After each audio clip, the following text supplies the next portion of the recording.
Hey guys, it's Jeff Waters in Detroit again. Waters Performance. I'm the strength and conditioning coach at Kronk Gym, world famous boxing gym in Detroit, bunch of world champs.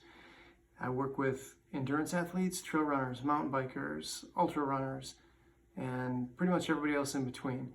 And I've got something that's going to be really short and really effective, which when it comes to strength and conditioning work, it doesn't get much better than that. You're not going to need anything than your body in probably about 15 minutes.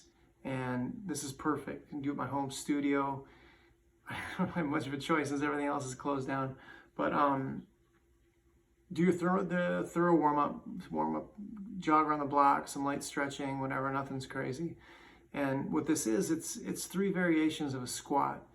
And what's important with squats, a lot of people know, is that by just slight angular changes, your feet pointing a little bit different, you can impact and engage different parts of the muscles you're working, and lower leg injuries, ankles, Achilles, that sort of thing. They're pretty common with a lot of the type of athletes I work with. So we've tried to come up with some things that'll help, that are maybe not quite as conventional, but they're effective. So assume you did your run, you stretched out. Now let me show you this. What you're going to do, if you've got something to hold on to, I've got this. I'm going to use an easy curl bar just so I can stay centered in the screen. Not the most tech savvy person, but what you're going to do is you're going to be up on your tiptoes, right? Up on the balls of your feet. Heels are off the ground. You're just going to squat, nice and neat, here to here. If you go down and your knees hurt, then you're going down too far, okay? Here to here might be your range of motion. For some people, it might be here to here. As soon as you finish 15 to 20 of those, you do the weird ones. Your heels are down into the ground, toes are up, here and here. Now what this is doing, this is contracted the whole time. So you're getting a lot of extra work in your Achilles, your calves, this connective tissue, your ACL, your LCL, MCL. Yeah, so you're getting that hit from a different angle. So as soon as you finish that, you just go to your normal flat squat. Here to here, right? If you do plie, if you do close, doesn't matter as long as your feet are flat. So up on your toes, back on your heels, flat on your feet. 15 to 20 on all 3 of those. As soon as you're done, the hits pop. Just start following me, get used to these, because I use them a lot. From the side, stretch your hamstrings, come up, tighten your core, pop. Come on, impact. That impact forces your core muscles to contract. Here, here, here, here. 15 to 20 of those. You're gonna go through that series 3 times, okay? And your break is gonna be an active recovery. We're gonna do some core work, and you're gonna go lay on your back. And what I want you to do once you get down here, okay, one foot's crossed, this one stays up, this hand's behind the head, this one's free.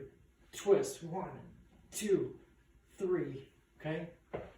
This angle here, 1, 2, 3, you'll get to 20, switch legs, here, 2, 3. You don't have to touch your elbow to your knee, but this foot has to stay higher. So if your left foot is the foot that's up, left foot's got to stay higher than the knee. I don't want you doing it like this. I want you doing it like this. And this opposite hand has to stay free. That would be this one. But switch legs, switch hands. It's important because here you're going to pull too much on your neck. And if when you're doing that exercise, you get some pain in your neck or your shoulder, then you're doing it wrong. So what you're going to do, you can do 3 sets on the leg routine that I gave you, 3 sets on that leg series, 3 sets on the core series. Rest minimal if you need to. I'd rather you don't rest at all.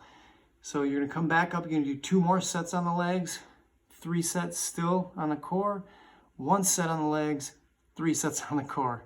So you're going to end up doing 9 total sets on the core stuff. But it'll be good. You might feel it in some spots you wouldn't normally feel it, but again, you're working same muscles you always work, but you're working from a different angle, different leverage point.